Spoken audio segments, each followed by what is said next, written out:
용감한 토크쇼 직설 시작합니다. 윤석열 대통령이 은행권을 향해 경고장을 날렸습니다. 서민들은 이자 부담에 고통스러워하고 있는 상황에서 은행들의 성과급과 퇴직금 잔치가 적절하냐는 건데요. 상황이 이렇다 보니 은행이 공공재냐 아니냐는 논란도 계속해서 이어질 것 같습니다. 고금리 시대 은행의 역할은 무엇인지 지금부터 이야기 나눠보도록 하겠습니다.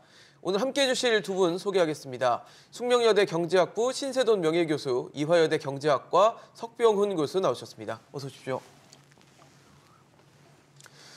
네, 4대 금융지주가 지난해 실적을 발표를 했는데 누구 하나 할 것 없이 모두 다 역대 최대 실적을 경신하는 기염을 토했습니다.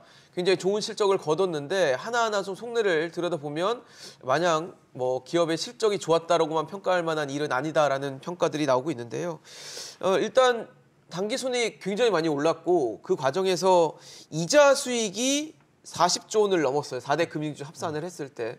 그게 지난해, 그러니까 1년 전이죠. 지난 2021년보다 한 20% 정도 늘어난 수치입니다. 근데 이자 외 수익은 또 8조 원 정도를 했는데 그건 또 줄었더라고요. 그러니까 어떻게 보면 이자를 통해서 많은 수익을 얻었다라고 보여지는 상황인데 요즘에 은행권에 대해서 비판할 때 은행 그 이자 장사한다 비판하잖아요.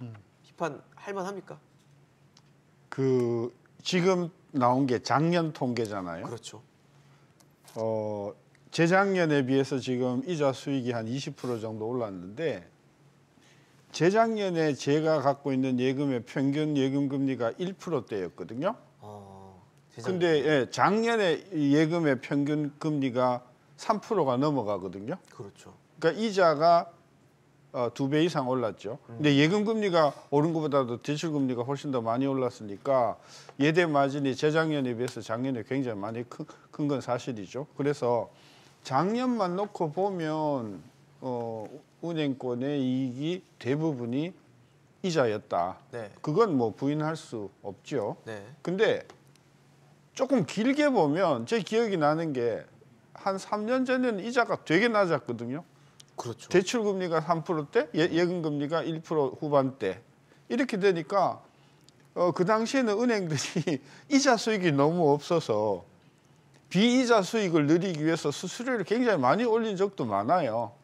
그래서 제가 강조하고 싶은 거는 작년에 이자 수익이 높았던 것은 작년이라고 하는 시중금리가 재빠르게 올라갈 때 생겨나는 일시적인 현상이다. 이걸 가지고 은행의 어떤 영업 구조 자체를 거론하는 것은 조금 섣부르다. 그러니까 긴 안목에서 우리가 봐줘야 된다. 그래서 작년에 이자 소득이 좀 많은 것은 사실이지만 몇 년을 통해서 보면은 이게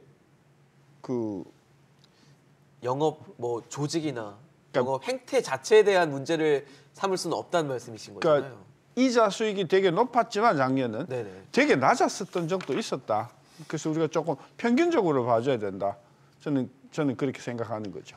그런 얘기들 있잖아요. 손쉽게 앉아서 돈 벌었다. 그러니까 기준금리라는 인상이라는 어떻게 보면 코로나 극복 과정에서 그런 면은 있죠. 그런 면은 있는데 이야기가 길지만 제가 아침에 오기 전에 한번 다시 확인했거든요. 우리 학교에 있는 ATM 기계에 모 은행인데 타 은행에 카드를 넣어가지고 10,000원을 빼봤어요. 10,000원을 인출했더니 수수료가 얼마일 것 같아요? 요즘에 무료인가요? 1,300원. 1,300원이에요? 그러니까 10,000원을 뽑는데 수수료가 13%예요. 아, 타행을 뽑을 때? 네. 10,000원을 뽑을 때 1,300원. 그건 좀 심한 거 아닌가요? 그리고 제가 그 카드를 가지고 타 은행에 송금을 한번 해봤어요. 10,000원을. 1,200원이에요. 그러니까 인출하는 것, 그다음에 타 은행의 송금 비용이 12%, 13%라는 거는 굉장한 폭리인 거죠. 저는 그래서 이자도 문제지만 이자 아닌 다른 수수료도 은행이 굉장히 폭리를 많이 취해왔다.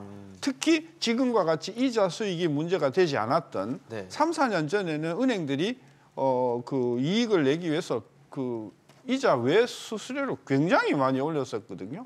이제 이런 부분도 우리가 같이 논해줘야지 이게 좀 공정하지 않은가 그런 차원에서 은행이 이자든 비이자든 간에 수익이 과도하게 많아왔다는 것 그건 우리가 사실은 부인할 수 없는 것 같아요. 그렇네요. 네. 직접 뽑아 보셨다고 하니까. 네, 1,300원, 만 원에. 그렇네요. 만 원을 뽑으려다가 배보다 배꼽이 더 클 수도 있겠다는 생각이 좀 드는데 교수님은 어떻게 보십니까? 예. 뭐 신 교수님께서 하신 말씀에서 뭐 일정 부분 동의하는 부분이 있습니다. 네네. 예를 들면 우리나라 은행의 영업 구조는 원래 그 이자 수익이 차지하는 비중이 가장 컸었습니다. 크게 은행이 수익을 얻을 수 있는 방법은 세 가지가 있는데요. 뭐 예금과 대출 간의 이자 차이, 금리 차이를 이용한 예대 마진을 이용해서 이자 수익을 얻는 방법이고요. 또 다른 하나는 유가증권에 투자를 해서 투자 수익을 얻는 방법이 있습니다. 유가증권 대표적으로 뭐 주식이나 채권 같은 데 투자를 하는 방법이 있겠고요. 그다음에 마지막은 수수료 수입을 얻는 방법이 있습니다. 수수료라고 해서 은행에서 뭐 방카슈랑스라고 해가지고 보험 상품도 팔고요. 그다음에 뭐 펀드라는 것도 투자 권유를 해서 팔기도 하고요. 네. 뭐 송금 수수료, 뭐 환전 수수료 이런 수수료를 받기도 합니다.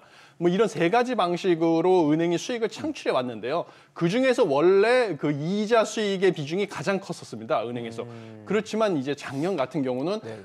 신 교수님께서도 지적해 주셨다시피 한국 경제의 그 경기 상황에 때문에 이자 수익이 특히 더 커졌던 이유가 있었습니다. 뭐 첫 번째로는 고금리 상황 하에서 주식시장 침체됐죠. 그래서 주가가 하락됐고 그렇죠. 채권 가격 같은 경우도 한국은행에서 기준금리가 계속 올라가면 시장금리도 상승을 하기 때문에 시장금리가 상승을 하면 채권 가격은 떨어지게 돼 있습니다. 그래서 채권을 트레이드해서 얻을 수 있는 자본이익 자체는 떨어지는 것이죠. 그래서 유가증권 투자 수익은 작년에 경기 침체, 고금리, 금리를 지속적으로 인상하는 상황 하에서는 유가증권의 투자 수익은 감소할 수밖에 없어서 실제로 작년에 손실을 봤습니다. 은행들에서 일부 손실을 봤고요. 마지막으로 수수료 수입이 있는데요. 수수료 수입 같은 경우는 뭐 방카슈랑스, 보험 상품 판매라든지 뭐 펀드 판매. 네네. 지금 고물가, 고금리 상황에서 소비자들이 어려운데 거기다 대고 보험 사세요, 뭐 펀드에 투자하세요 이러면 그게 팔리기가 쉽지 않지 않습니까? 그렇죠. 그러니까 거기서 오는 판매 수입도 적을 뿐만 아니라요. 그다음에 송금 수수료나 이런 것은 인터넷 전문 은행이 도입이 됐습니다. 그래서 인터넷 전문 은행은 원래 영업점이 없이 그렇죠. 운영을 해야 되기 때문에요.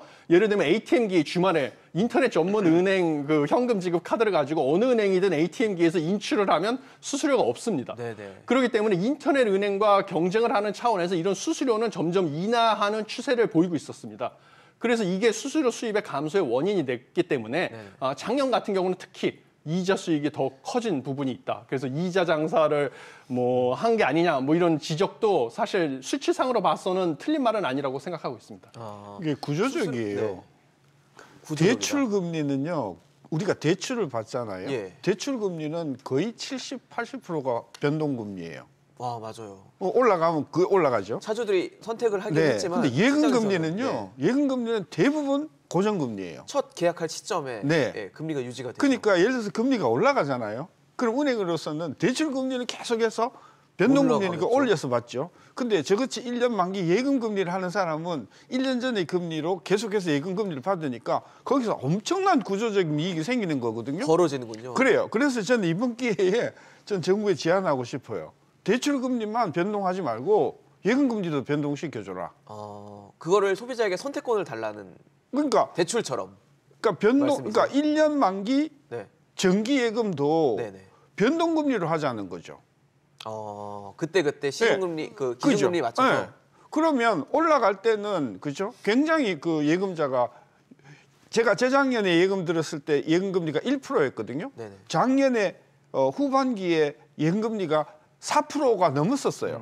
그러니까 1년 동안 저는 1% 금리로 계속해서 예금을 그렇네요. 수익을 받고 실제 시장 금리는 4%가 넘어갔잖아요. 거기서 생기는 엄청난 구조적인 이익이 은행에 발생을 한단 말이에요. 그래서 이번 기회에 정부가 당국이 대출 금리도 변동 금리로 하지만 예금 금리도 변동으로 하자.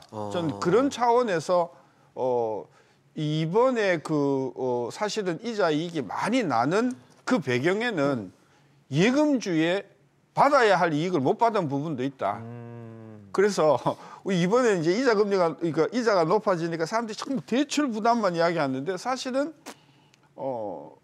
예금금리가 요즘 빨리 내려가잖아요. 굉장히 빨리 내려가죠. 네. 결국은 예금주들이 부당한 손해를 보는 거죠. 이 부분도 우리가 조금 시정하는 방법을 모색해 봐야 된다는 거죠. 그렇네요. 특히 최근에 기준금리가 너무 빨리 올랐고 거기에 맞춰서 대출금리도 급속하게 올랐는데 예금금리는 사실 처음 계약할 시점으로 유지가 돼 있다 보니까 은행들은 계속 많은 마진, 이 수익을 가져가고 구조적으로 나게 돼 있어요. 고객은 받을 수 있는 이자는 뭐 원래 정해졌던 이자로 예금 그 이자를 받을 거고. 부분을 비합리적인 걸 시정을 해주자는 거죠. 근데 신 교수님 말씀을 해주셨던 것처럼 최근에 금리가 좀 떨어지잖아요. 뭐 대출 금리도 좀 떨어지고 있고 예금 금리도 떨어지는데 예금 금리 떨어지는 속도를 대출 금리가 쫓아가지 못하더라고요. 대출 금리는 좀 미적지근하게 떨어지는데 예금 금리는 정말 빠르게 떨어지더라고요. 왜 이런 거예요? 뭐 몇 가지 이유가 있습니다. 예. 첫 번째는 이 시차가 존재한다는 것이 있고요. 네. 그다음에 두 번째는 대출금리와 예금금리의 차이의 대부분을 차지하는 가상금리가 있습니다. 일종의 네. 대출금리를 결정할 때요. 뭐 코픽스 같은 기준금리가 있고요. 네. 거기에 이제 은행에서 붙이는 가상금리가 있는데요. 이 가상금리가 소위 말하는 그 연체율, 지금 연체율이 우리나라 경제에서 지금 늘어나고 있는데요. 모든 종류의 대출에 대해서. 네. 이 연체율에 의해서 뭔가 그 부도 위험을 반영해서 가상금리가 또 조정이 되거든요. 네네. 그래서 이런 두 가지 측면, 그 시차의 측면이 있고 그다음에 연체율이 늘어남에 따라서 가상금리가 또 바뀌는 측면이 있기 때문에 그런 현상이 발생하는 걸로 보이는데요. 첫 번째 시차를 좀 설명해 주시면. 시차부터 네. 제가 설명을 드리겠습니다. 네네. 시차 같은 경우는 뭐냐면 예금 금리는 사실 은행이 대출을 하기 위한 자금을 조달하는 방식 중에 하나가 예금과 적금을 통해서 소비자들의 저축을 하는 자금을 끌어모으는 것입니다. 그래서 예금 적금을 이용 금리를 주면 그 예금 적금을 유치해서요. 그 자금과 또 일부 은행에서 직접 채권을 발행하기도 합니다. 그걸 은행채라고 하거든요. 은행채를 발행한 자금을 합쳐서 이 자금을 조달한 걸로 대출을 해주는 시스템인데요. 문제는 이 자금을 조달할 때 이자를 지급하지 않습니까? 은행 채권을 발행할 때도 이자를 주고요. 예금 적금을 유치할 때도 당연히 이자를 지급하죠. 이 조달 비용을 가중 평균한 지수가 소위 말하는 코픽스라는 것이 있습니다. 그런데 예적금이 차지하는 게 코픽스에서 80%고요. 나머지 20%가 은행채입니다. 그런데 이제 예적금의 금리가 먼저 떨어지게 되면 네. 당연히 거기서 80% 비중을 차지하는 게 이제 예적금이니까요. 코픽스도 당연히 떨어지게 되는 것이고요. 코픽스 금리에 근거를 해서 여기다가 가상금리를 더해서 변동금리 주택담보대출, 그다음에 뭐 전세자금 대출 금리가 결정이 되는 것이거든요. 그러니까 먼저 예금 금리가 떨어지면 순차적으로 코픽스가 떨어지고 그러면 여기에 따라서 변동금리 주택담보대출과 그다음에 전세자금 대출 금리도 떨어지는 이런 시차가 존재하기 때문에 예금 금리가 먼저 떨어지고 대출 금리는 서서히 떨어지게 되는 이런 형국이 있고요. 이게 첫 번째 시차 문제고요. 네네. 그럼 가상금리는 어떤 문제가 있냐? 가상금리는 코픽스라는 기준금리에다가 은행에서 보기에 이 대출을 받는 사람이 얼마나 대출금을 안 갚을지 그 위험도, 부도 위험도를 리스크에 고려해서 네. 가상금리를 정하는데요. 이 부도 위험도는 경제 전반적인 상황에서도 영향을 받는데요. 최근에 한국은행이 지속적으로 기준금리를 올리다 보니까 지금 영끌족 같은 경우도 총부채 상환 비율, 자기 소득에서 원리금을 상환하는 비율이 뭐 40%가 넘어갈 정도로 지금 이자를 상환하는데 엄청난 부담을 느끼고 있습니다. 그러다 보니까 뭐 가계 대출도 연체율이 증가하고 있고 기업 대출도 연체율이 증가하고 있고 이래서 일반적 평균적으로 봤을 때 새로 대출을 받는 사람들은 네. 대출을 연체할 가능성 위험이 점점 커지는 것이죠. 그러면 은행에서 이거를 감안해서 가상금리도 올릴 수밖에 없는 것이고요. 그러면 기준금리가 일부 조정이 돼도 가상금리가 상승을 하게 되면 대출금리 하락폭은 줄어들게 크지가 되는 않은 것이죠. 네. 그렇죠. 예, 이 두 가지 이유가 있다고 보고 있습니다. 그러면 정부에서는 왜 계속 압박을 하잖아요. 금융당국에서 예. 예금 금리 너무 높이지 마라, 뭐 대출 금리 너무 높이지 마라 이렇게 얘기를 하는데 예. 그거는 일정 부분 작용을 했을까요?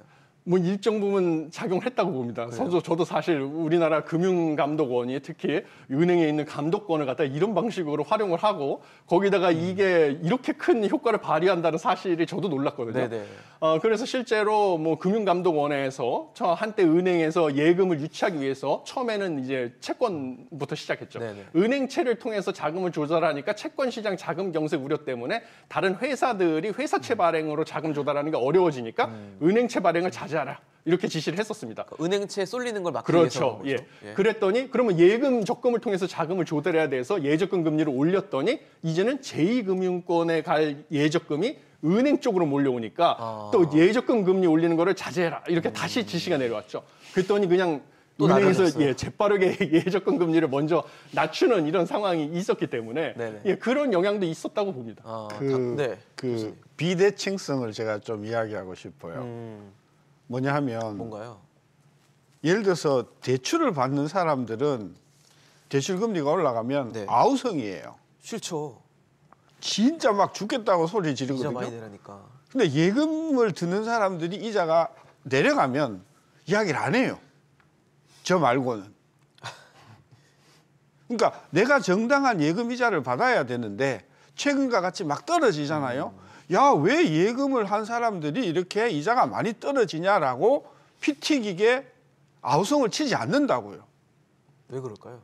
그러니까 그게 비대칭성이에요. 대출을 받은 사람은 직접 피해가 크니까 네. 굉장히 보이스를 높이고 네. 예금주들은 이자가 덜 올라가도 야, 뭐 예금 이자를 받는 형편에 뭐 그것 갖고 따지냐 이런 사회적인 분위기 때문에 그 보이스 자체가 정치적인 다르군요. 보이스 자체가 볼륨 자체가 다르네요. 다른 거예요. 그러니까 낼 이자를 높이면 난리가 내가 나죠. 더 내야 되니까 싫은데 네.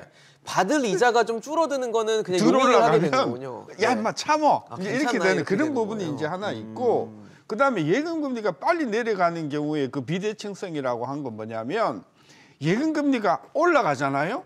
그럼 은행에서는 야, 저거 떨어질지도 몰라라고 해서 올리는 속도를 덜 올린다고요. 근데 내려가잖아요. 그럼 더 많이 내려갈지도 몰라 해서 예금 금리를 많이 내린다고요.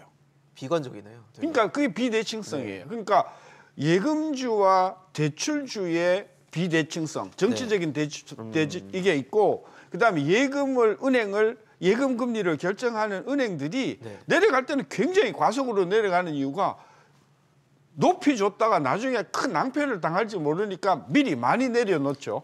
올라올 때는 많이 주면 곤란하니까 야, 내려갈지도 몰라 해서 올라갈 때는 조심스럽게 들 그러니까 이게 전통적인 그 예금 금리의 비대칭성이 시중에 존재하고 있고요. 마지막으로 하나 제가 지적하고 싶은 거는 예금주들이 은행 말고는 예금할 데가 없어요. 투자처가 없다는 거죠. 뭐 그래서 지금 주식 이야기 하시는데 네네. 채권 이야기 하시는데 그건 진짜 간이 큰 사람들 이야기예요. 우리 같은 이렇게 노년에 있는 사람들은 네네.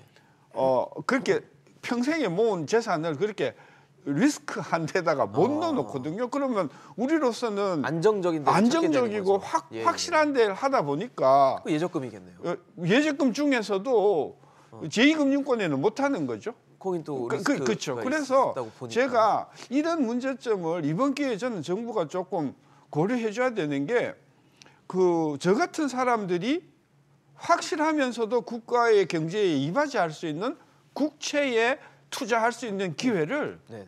많이 늘려줘야 된다. 채권에 국채. 국채에. 그래서 예를 들면 기업은행이나 농협은행에 가면 뭐 큰 부담 없이 국채를 살 수 있도록 해줘야 되는데 지금은 이게 국채 투자가 개인이 아니라 전부 이게 간접 투자가 형식이 되기 때문에 그 국채 투자의 이익을 사실은 증권회사들이 다 먼저 먹고 거기서 수수료 띄고 남는 것을 투자가한테 주는 이런 구조가 돼 있기 때문에 네. 개인이 접근하기가 상당히 어려운 그런 부분이 있어요. 저는 그래서 이 예금주들의 받아야 할 정당한 이자를 못 받으면서 그게 사실은 은행의 이익으로 전부 떨어진 부분이 있다. 저는 그 부분도 같이 봐줘야 된다는 거죠. 하나 아까 석 교수님께도 여쭤봤던 내용인데 당국의 개입 뭐 직접적으로 언급을 하잖아요. 네. 그 부분은 어떻게 보세요? 그러니까 개입도 어떤 개입이냐는 문제죠. 지금과 같이 예를 들면 10,000원을 현금화하는데 1,300원 이거는 개입을 해야 되는 거죠. 뭐 좀 심하게 이야기하면 뭐 강도 비슷한 거 아닌가? 난 그런 생각이 드는 거예요. 저는 그래서 일정 금액 이하의 송금 수수료나 현금 인출에는 예를 들면 1%, 2% 정도를 해야 된다니까 10,000원 뽑으면 100원, 200원 수수료는 제가 감내를 하겠는데 네. 10,000원 뽑는데 1,300원을 뗀다는 거는 저는 그런 부분은 저는 당국에 저는 개입이 필요하다고 보는 거고요. 네.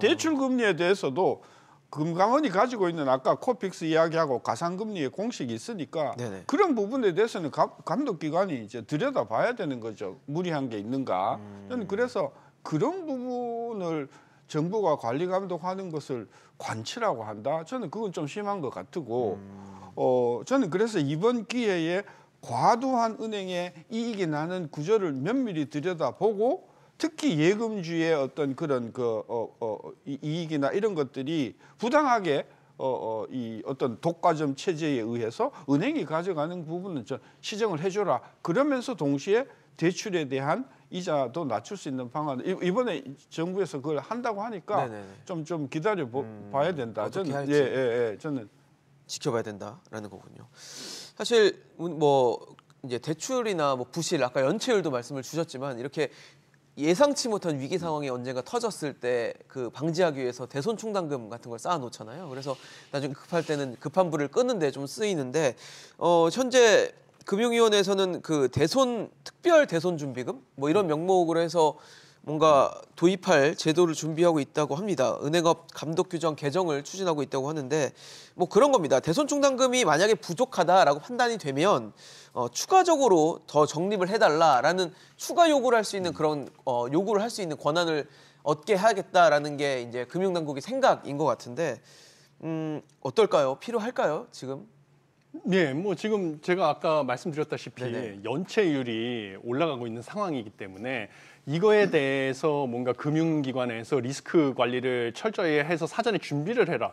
이런 취지에서 그런 지금 정책이 고려되고 있는 것으로 보이고요. 네네. 저도 일정 부분 필요하다는 것에 동의를 합니다. 왜냐하면 결국은 지금 연체율이 막 고금리 상황에서 물가를 잡기 위해서 한국은행에서 기준금리를 계속 올리고 그러다 보니까 은행에서도 대출금리가 따라서 올라가는 이런 상황 하에서 원리금을 상환하기 어려워지는 한계 차주들이 많이 생기기 시작했거든요. 점점. 네. 그래서 가계부채 연체율도 증가하고 있고 가장 중요한 거는 지금 개인 사업자랑 중소기업 대출 연체율도 지금 금리가 인상되다 보니까 내수 소비도 침체가 돼서 개인 사업자와 뭐 중소기업 같은 경우는 매출을 올리기가 점점 어려워지는 상황이 되어가고 있거든요. 그럼 이런 중소기업과 개인 사업자 대출 연체율 역시 올라가고 있고 심지어 대기업 대출 역시 연체율이 뭐 0.01%에서 0.02%로 작년 3분기 대비 4분기에 증가를 했다라는 보고가 있었습니다. 이런 식으로 연체율이 점점 늘어나면 결국은 이게 연체가 시작되다가 나중에 부도가 날 수가 있는 것이거든요. 이 그러니까요. 대출이. 네. 그러면 이거에 대해서 뭐 다 주택담보대출 같은 경우는 주택을 경매 처분해서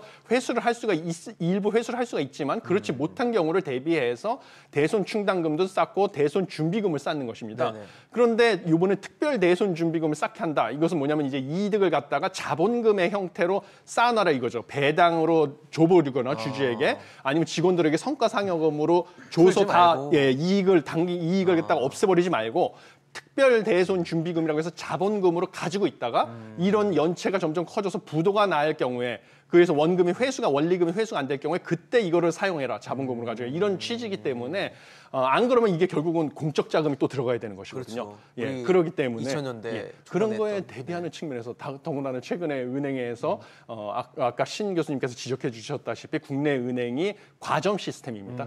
뭐 메이저 4개 지주회사가 은행 산업 전체를 독식하다 보니까 뭐 고객의 서비스 만족도는 높지 않는 서비스의 질 상승은 높진 않지만 뭐 자기네들은 예대 마진으로 많은 수익을 얻는 이런 상황 하에서 거기다가 이제 공적 자원까지 투자하게 만약에 되면 안 되니까 많은 수익을 이용해서 미리 이거에 대한 대비, 대출의 부실화에 대비해서 특별 대손 준비금을 추가로 더 쌓아라 이런 식의 정책 개입을 하는 거라서 그런 목적에서는 바람직한 방향이다. 지금 현 상황에서 생각을 하고 있습니다. 교수님은 어떠세요, 신 교수님? 뭐 특별 대손 준비금 이런 것까지 필요한 겁니까? 필요하죠. 필요해요. 왜 필요하냐면 아까 이야기했지만 작년에 금리가 굉장히 많이 올라갔거든요. 맞습니다. 그 작년에 성장률은 사실상 뭐 2.6 정도 나온 걸로 보이지만 그 2.6보다도 훨씬 중소기업이나 소상공인은 굉장히 더 어렵거든요. 왜냐하면 재작년이 너무 어렵기 때문에. 맞습니다. 그래서 소상공인과 중소 자영업자들의 경영 상태는 지금 거의 뭐 사실상 저는 부도 상태에 가 있는 기업들이 많다. 지난 3년 동안 정부가 여러 가지 코로나 대책으로 긴급 금융도 주고 그다음에 뒤로 부채를 미뤄주고 했기 때문에 상황이 굉장히 어려운 상황이라서 저는 특별 대선 좀 이제 늦었다 저는 생각을 하는 거고, 늦었다. 예, 이건 해야 되는 것이고, 그래서 이번에 대통령께서 그 수석 비서관 회의에서 말씀하신 요지는 뭐냐면 한마디로 그 청와대 언급대로 하면 상생금융이에요. 금융기관이 소상공인이나 취약계층에 대한 사회적인 책무를 다 해라. 그거를 강조하신 거예요. 근데 이제 아까 우리가 앵커께서 시작하시면서 네. 은행권에 대해서 네. 비난을 경고장을 경고장 내렸다. 저는 네. 그렇게 해석하지 않아요. 이게 은행에 대한 경고장이 아니고요. 네. 대통령께서 금융 감독 기능에 대해서 네네. 사회적인 책임을 다 하도록 감독 좀 철저히 해라라고 하는 거지. 이게 은행에 대해서 우째를 하는 게 아니라니까요. 감독기관에 향한 네, 그래서 메시지다. 감독기관들이 감독기관이 법에 의해서 규정에 의해서 해야 할 그런 어떤 기능을 철저히 역할들을 하고, 해라. 그다음에 기업이라고 하는 게, 특히 은행이라고 하는 것은 사회적인 책무라는 게 있단 말이에요.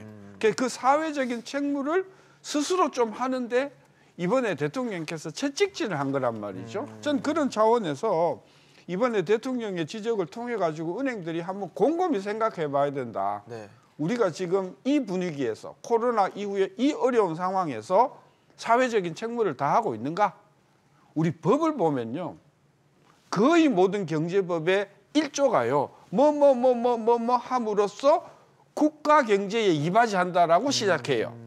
그래서 우리 기업들도 국가 경제에 이바지한다는 차원에서 놓고 보면 그동안의 어떤 성과급 지급이나 그동안의 어떤 그 여러 가지 그 조치들이 정말 국민 경제, 국가 경제에 이바지했는가, 좀 진짜 자신을 성찰하는 기회를 자성을 삼아야 된다. 전 이게 이번에 포인트인데, 이게 어디로 흘렀냐 하면은 공공재냐 아니냐, 그다음에 뭐 이게 관치냐 아니냐, 이런 식으로 저는 이게 흘러간 것은, 네. 저는 이것은 포인트를 놓치는 것이다. 정리하면 이번 대통령께서 하신 것은, 첫째, 은행들이 국가 경제에 이바지하는 그런 어떤 상생금융의 역할을 충분히 했는가를 스스로 성찰하고, 정부 당국이 이야기하기 전에 스스로 자율적으로 국민 경제에 이바지하는 대안들을 내놓아라라고 하는 건 독려한 것이라고 봐서, 저는 관치도 아니고 경고장도 아니다. 경고장도 아니다. 저는 그렇게 보는 거죠. 알겠습니다. 네.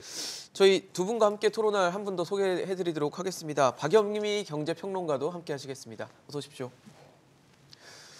지금 저희가 말씀드리고 있는 게 지금 뭐 특별 충당금, 특별 대손 준비금 말씀드리고 있는데, 뭐 이유는 그렇습니다. 지나치게 은행이 많은 수익을 거뒀고 이거를 직원들에게 혹은 뭐 배당이나 성과금이나 이런 걸로 많이 푸니까 이거를 위기 상황에 준비할 수 있는 일종의 불을 끌 수 있는 물을 미리 좀 준비해 놔라라는 얘기인데, 사실 성과금 높더라고요. 기본급의 뭐 300%, 400%씩 성과급 준다고 하지, 거기에 희망퇴직자들에게는 뭐 일반 퇴직금까지 다 합치면 한 6, 7억 정도를 줄 수 있다고 하니까, 와, 요즘에 너무 힘들고 뭐 물가 높다, 금리 높아, 이자 많이 내야 된다 그러는데 공분이 일어날 수 있는 환경이긴 하거든요. 석 교수님은 어떻게 보세요? 사실 지금 은행이 주고 있는 성과급, 은행이 주고 있는 퇴직금 다 국민들의 돈으로, 예적금으로 만든 거 아니겠습니까? 이자와. 예, 뭐 그렇습니다. 이번에 아까 이제 초반부에 말씀드렸다시피 이자 수익이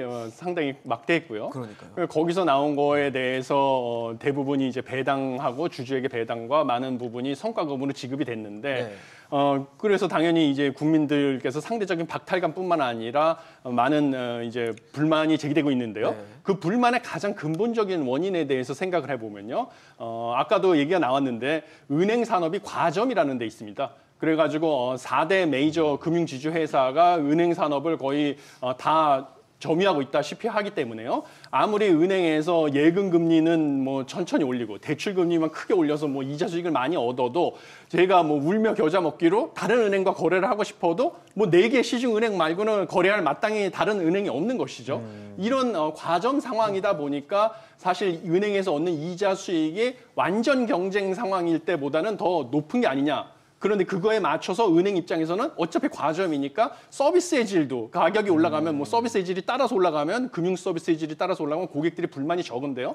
금융 서비스 질도 그 수준을 올릴 이유도 없는 것이죠. 은행 입장에서 봤을 때. 과점이니까. 예, 과점이기 때문에. 그래서 온 불만이고요. 근본적으로. 이거를 갖다가 뭐 금융감독원이나 이런 데에서 그때그때 뭐 예금 금리 낮춰라, 이자 예대 마진 낮춰라 이런 식으로 개입을 하면 오히려 관치금융 논란이 제기가 되고 외국인 투자자들에게도 한국 금융 기업의 주식에 투자하는 게 저되게 만드는 이런 나쁜 시그널을 주기 때문에요. 근본적인 해결책은 은행 산업에서 경쟁의 정도를 높여주는 게 근본적인 해결책이 되겠습니다. 그러면은 최근에 보도된 내용을 보니까 이복현 금감원장이 임원들에게 그런 지시를 했대요. 5대 은행 중심의 과점 체제를 완전 경쟁 체제로 바꿀 것을 그렇죠. 검토해달라. 예. 그럼 그 방향은 굉장히 옳은 방향으로 그 보여지네요. 방향이 저는 옳은 방향이라고 보고요. 그다음에 가장 손쉬운 방법은 이미 인터넷 전문 은행이 지금 현재 3개가 설립이 돼 있습니다. 그렇죠. 근데 인터넷 전문 은행은 사실 인터넷으로만 영업을 하기 때문에 인건비가 적어가지고요. 상대적으로 비용이 절감되다 보니까 예금 이자 같은 경우는 더 높게 줄 수가 있고요.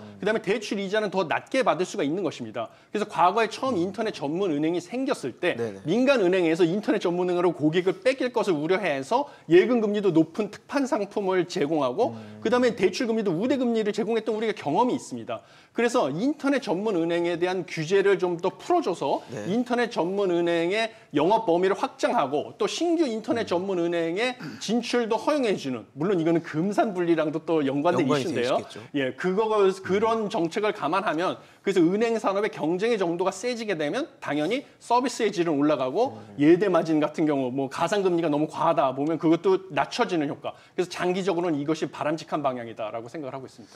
평론가님은 어떠세요? 성과급 퇴직금 논란이 되고 있거든요.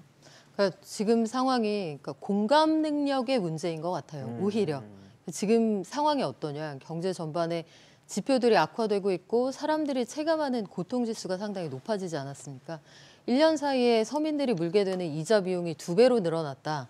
그래서 역대 최고의 성적을 거뒀다. 그 이자 수익이 주요 은행만 해도 작년 한 해 동안 33조 원. 네네. 그런데 1년 사이에 어디에서 돈을 잘 벌었나 보면 이자 수익, 소위 땅 짚고 헤엄치는 그 장사에서는 20% 이상 수익이 늘었는데 비이자 수익은 35% 정도 줄었거든요. 이런 상황을 고려하면 국민들의 정서가 보는 눈이 곱지 않겠죠. 그렇다면 사실은 정말 좀 안타까운 게 관치 논란 혹은 밖에서 관여한다 이런 얘기가 나오기 전에 미리 좀 가상금리 같은 것도 우리가 고통분담 차원에서라도 좀 줄여보는 방안을 모색하겠습니다. 미리 나설 수도 있거든요. 그리고 지금 성과급 논란이나 희망퇴직 논란에서 우리가 한 가지 놓치면 안 되는 게 대부분의 회사의 경우에는 희망퇴직, 명예퇴직에 희망도 없고 명예도 없어요. 그러니까 퇴직이라는 게 거의 등 떠밀려서 회사를 떠나는 건데 마치 최근 5년, 10년 사이에 은행의 희망퇴직은 복지제도처럼 운영이 된다는 거죠.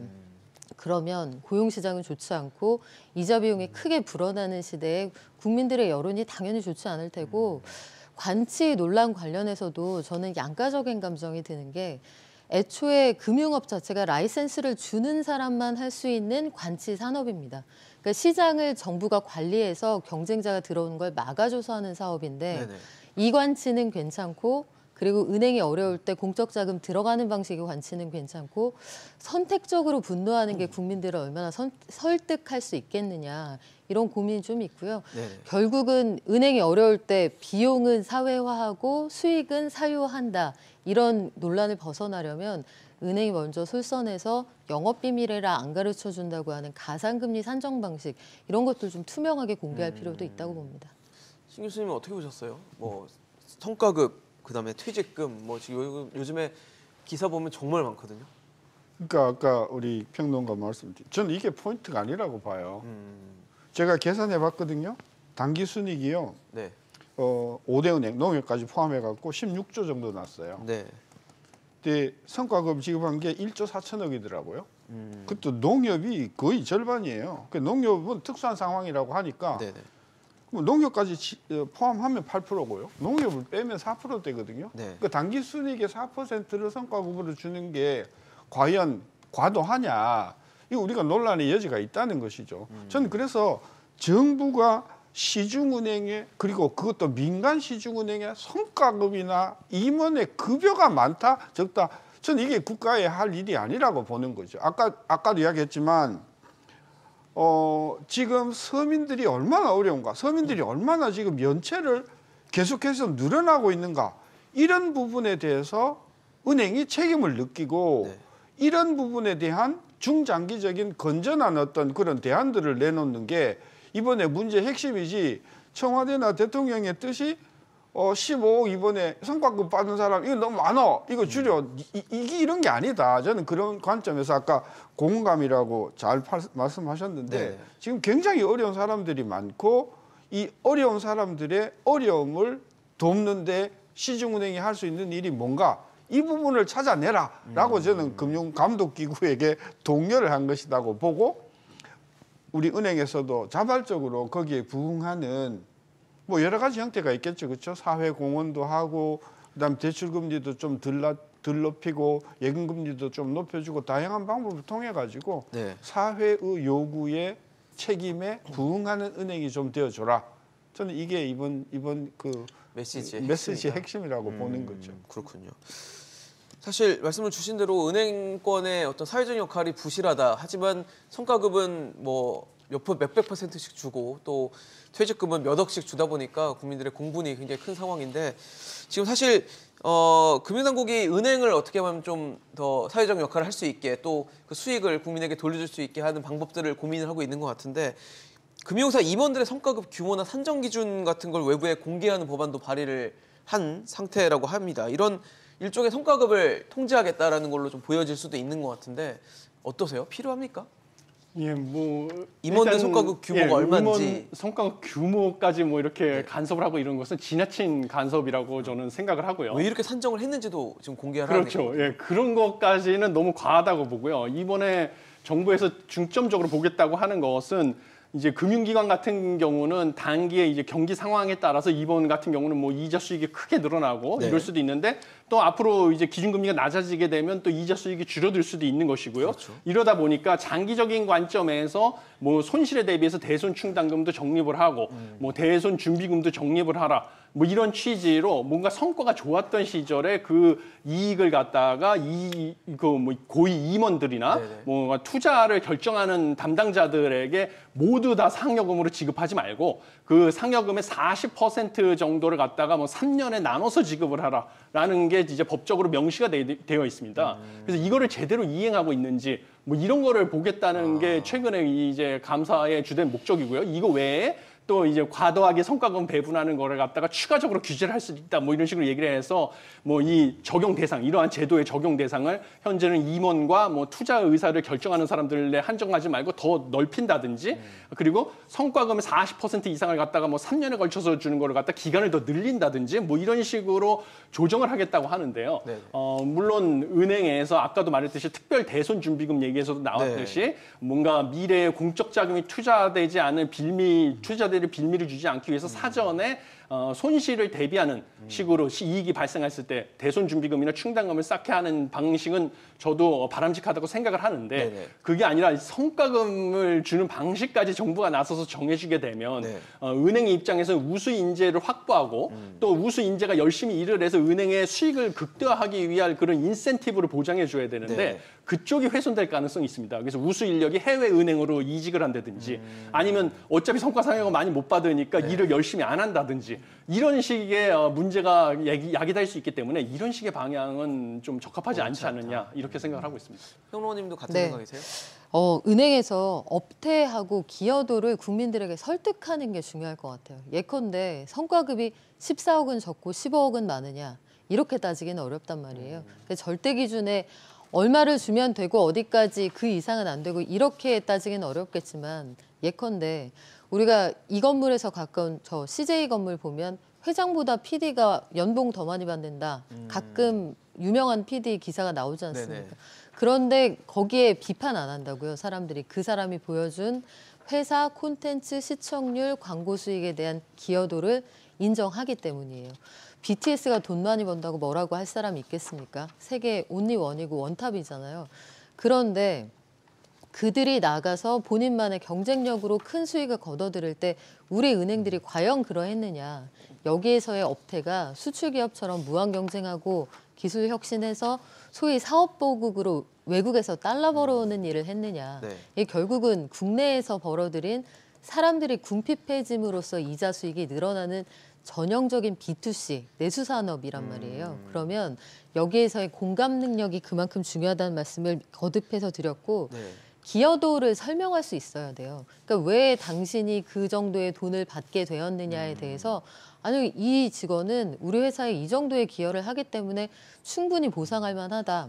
금융권에서 이번에 이 성과급 말고도 더 많이 받는 사람들 뭐 찾아내면 얼마든지 있을 수 있습니다. 그런데 증권사에서 엄청난 수익을 거뒀다든지 아니면 무슨 센터에서 이 분이 따온 어떤 사업 때문에 회사의 사운이 결정됐다든지 설명이 필요한데 그저 고금리 시기에 은행에 다녔다는 것만으로 이 성과급을 받는 게 정당한가? 국민들은 사실 그걸 묻는 거고요. 그냥 단순히 배 아프다 아니면 관치다 이런 논란에서 떠나서 그동안 은행이 운영되었던 방식에 대해서 근본적으로 좀 고민할 필요가 있다고 봐요.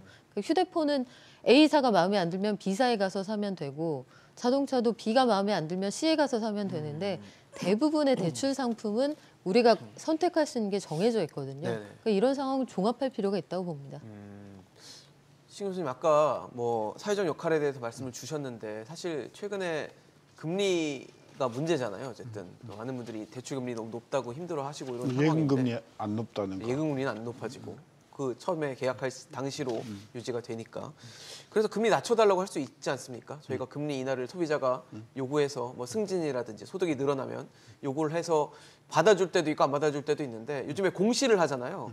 근데 안 되는 경우가 많더라고요. 한 70%는 안 되는 것 같고 한 30% 정도는 받아주는 것 아니 뭐 같고. 처음부터 100% 승인해 줄 수 있나요? 저는 20 몇 프로라도 인하권을 수용할 수 있는 제도가 마련되었다는 게 진일보한 것이다. 저는 계속해서 그걸 좀 더 확대하는 게 필요하고 네네.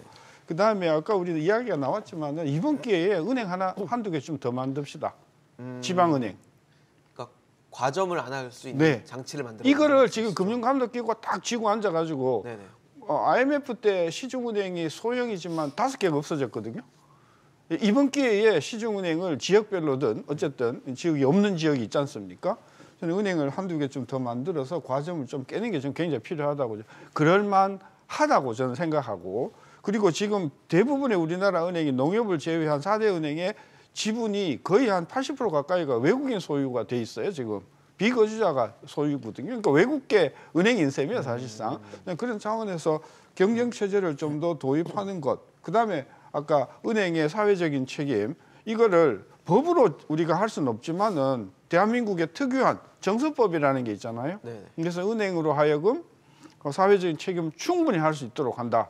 저는 그런 압력을 넣고 안 되면 우리가 은행을 옮긴다. 네. 저는 그런 선택을 주면서 이 문제를 접근해야지. 저는 뭐 15억 너무 많다. 사실요 그 투자은행에 가면요 네네. 진짜 행장보다도요 훨씬 더 많이 받는 그 트레이더들이 많습니다. 그래서 그런 것 가지고 하면 저는 국가기관으로서 성과급까지 공공기관이면 전 가능하다고 봐요. 수출입은행이나 산업은행에 성과급을 제한하는 것은 가능하다고 보나 민간기업의 경우에 그게 아무리 공적 작업이 몇백 조가 투입이 됐다고 하더라도 네. 하는 것은 굉장히 외국 금융기관의 입장에서 보면 뭐 이런 나라가 다 있지? 저는 그럴 것 같아서 성과급 가지고 건드리는 거는 조금 째째해 보인다. 그러면 요즘에 정치권에서는 왜 이자장사방지법 같은 거가 그 예대 마진 금리차를 공개하지 않거나 이러면은 과태료까지 부과하는 뭐 저는 그런 그건 거가 가능하다고 봐요. 왜? 그동안에 은행들이 너무나 블랙홀처럼 영업을 해왔기 때문에 네네. 이번 기회에 우리가 그것을 공개하는 거는 저는 그건 자본주의 시장의 원칙에도 저는 크게 벗어나지 않는다고 봅니다.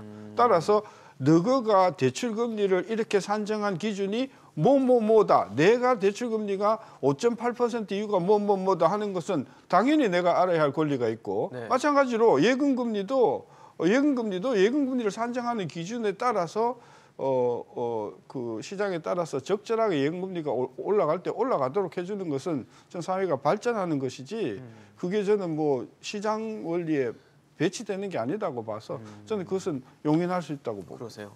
석 교수님 어떠세요? 지금도 예대금리차 공시하고 있잖아요. 예. 공시하는데 추가적으로 뭐 과태료를 매긴다거나 거기에 대한 수익을 공개하라는 부분들이 법안에 따라서는 들어가 있는 것들도 있는데 예. 어떠세요? 과도합니까?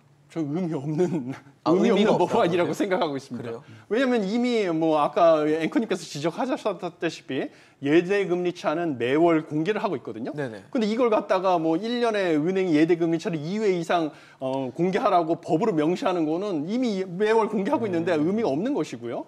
그다음에 예대금리차 및 그에 따른 수익을 분기별로 금융위원회에 보고하라. 이것도 법에다가 명시를 하겠다고 하는데 이것도 어차피 상장법인 같은 경우는 순이자 이익 등 공시하고 있습니다 이미. 이미 다 이루어지고 있는데 굳이 이걸 법으로 다트나 이런 데가 그렇죠. 볼 수 있는 거죠. 예, 법으로 만들 이유가 없고요. 물론 과태료를 부과한다는 건데 그렇죠. 2천만 원 이하의 과태료, 뭐 1억 원의 과태료. 근데 은행이 조 단위로 이득을 돈을 보는데 벌죠. 이게 과태료를 부과한다고 해서 뭐가 달라질 게 없을 것으로 보이고요. 한 가지는 뭐 양정숙 국회의원의 패키지 법안으로 은행이 예대금리차 수익의 뭐 최대 0.3%를 서민금융진흥원에 출연하고 이거를 갖다가 서민을 위한 정책금융에 활용하겠다.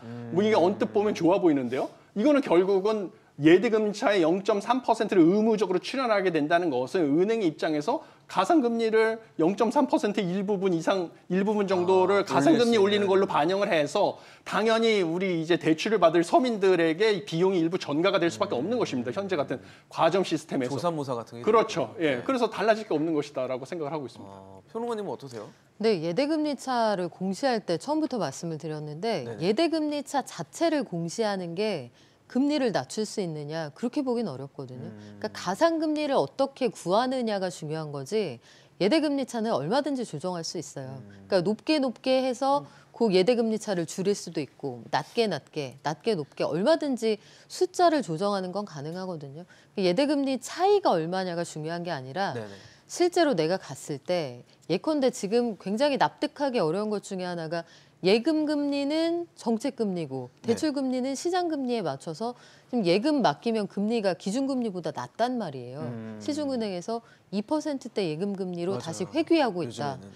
이게 뭔가 좀 이상하다고요. 그게 예금 금리 지나치게 올리지 말라고 해서 그런다라고 설명하는데 대출 금리는 그러면 왜 다시 4%로 올라갑니까? 그러니까 앞뒤가 안 맞는단 말이에요. 그러니까 은행이 가지고 있는 선택적 분노가 국민들을 설득하지 못한다. 두 번째는 말씀드린 것처럼 예대금리차 그 자체가 아니라 가상금리를 설정하는 방식이 어떻게 되는지 우리는 알아야겠다. 네네. 과거에는 그래서 은행장 전결금리 이런 게 있었어요. 그래서 같은 신용에 비슷한 소득을 가진 사람도 은행장하고 친하냐 친하지 않느냐에 따라서 달라지는 시절이 있었습니다. 근데 그 시대가 완전히 종언을 한 것인지 그렇죠. 지금의 가상금리는 어떻게 구해지고 있는 것인지 우린 그게 좀 궁금하거든요. 밝힐 건 밝히고 투명화해야 된다. 그 과감하게 우리가 거부할 간섭은 거부한다. 그렇게 해야 이야기가 맞지. 유리한 건 취하고 불리한 건 거부한다. 이 논리로는 이제 은행이 국민들을 설득하기 어려운 거죠. 요즘에 뭐 저희가 말씀드린 것처럼 이자 수익 굉장히 많이 은행이 거뒀고 이를 통해서 뭐 성과급을 많이 주고 퇴직금을 많이 준다고 해서 논란이 좀 되고 있는데 역시 사회적 역할이 좀 필요하지 않을까라는 생각이 들었고 투명화할 수 있는 어떤 제도적인 보완도 함께 병행되기를 저희도 기도해 보겠습니다. 오늘 말씀 여기까지 듣겠습니다. 지금까지 신세돈 명예교수, 석병훈 교수, 박연미 평론가와 함께했습니다. 세 분 말씀 잘 들었습니다. 기업이 직원들에게 성과급과 퇴직금을 주는 건 문제가 아닐 겁니다. 하지만 이는 은행들이 혁신적인 서비스로 수익을 거둔 게 아니라 기준금리 인상을 이용해 앉은 자리에서 수십조 원을 벌어들였기 때문에 가능한 일이었습니다.